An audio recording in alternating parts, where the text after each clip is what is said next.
by highlighting the Tipu English binary to the exclusion of a more complicated reality. A particular narrative has been advanced over the years. Anti-narcotics task force, highly professional ਬੰਦੇ hire ਕੀਤੇ ਨੇ, ਚਾਹੇ ਉਹ law ਅਫਸਰ ਹੋਣ, ਚਾਹੇ ਉਹ forensic ਦੇ ਹੋਣ, चाहे और जांच के अधिकारी हों, ते अपनी होंगे ना दे। पंजाब सरकार में है नशे के खिलाफ जीरो टॉलरेंस। पंजाब सरकार का एक और कठोर कदम, शिकायत दर्ज करवाने के लिए मैसेज करें 9779100200 पर। नशे के खिलाफ हमारा साथ दें। To call this a biography would be a serious understatement. If you ever have an American edition to this book, I would suggest the subtitle, Everything You Ever Wanted to Know About Tipu Sultan But Were Afraid to Ask.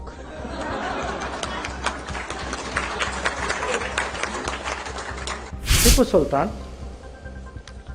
by any standards, is actually a very, very complex figure in our history. His defeat and death can be considered a turning point when it came to the fate of peninsular India. About this book, to call this a biography would be a serious understatement, because it is something very much more, capturing not just the flavor of a fast-moving and a complicated era, but offering insights into politics, strategy, administration, sociology, and even diplomacy. It is both granular in its detail and creative in many ways in its spirit, making the reader a fly in the wall in Tipu Sultan's palace. There is an honesty as well as an objectivity, I think, in Vikram's approach, and I suppose in this case that would not have been entirely easy. In fact, if you ever have an American edition to this book, I would suggest the subtitle, Everything You Ever Wanted to Know About Tipu Sultan But Were Afraid to Ask.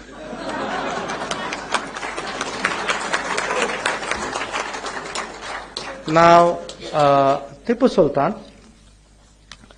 by any standards, is actually a very, very complex figure in our history. On the one hand, he has the reputation as a key figure who resisted the imposition of British colonial control over India. And it is a fact that his defeat and death can be considered a turning point when it came to the fate of peninsular India. At the same time, he evokes strong adverse sentiments even today in many regions, by some in Mysore itself, in Coorg, and in Malabar.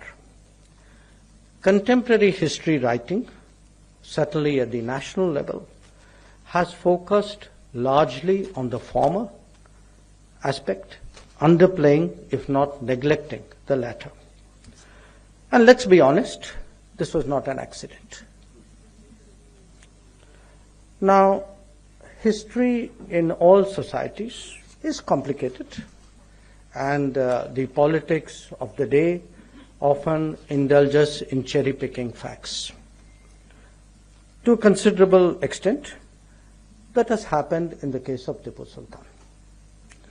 By highlighting the Tipu English binary to the exclusion of a more complicated reality, a particular narrative has been advanced over the years.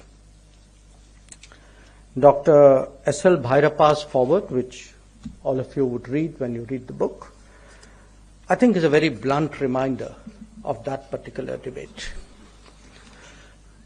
This book, therefore, has a very special value because what it does is it not only presents facts about Tipu Sultan for the reader to make his or her own judgment, but it also, and to my mind this is very important, it also brings out the context in all its intricacy. In that process, I can see that Vikram would have had many challenges of orthodoxy to overcome. And these, by the way, I must say, are not specific to the treatment of Tipu Sultan. How much of our past has been airbrushed, how awkward issues have been glossed over, how facts are tailored for regime convenience. These are actually basic questions which confront us all today. As a product myself of an institution that was at the center of these politically driven endeavors, I can well appreciate the need to present an accurate representation of history. In the last decade, the changes in our political dispensation has encouraged the emergence of alternative perspectives and balanced accounts. We are no longer prisoners of a vote bank, nor is it politically incorrect to bring out inconvenient truths. Obviously, there are many more subjects on which the same degree of objectivity is needed.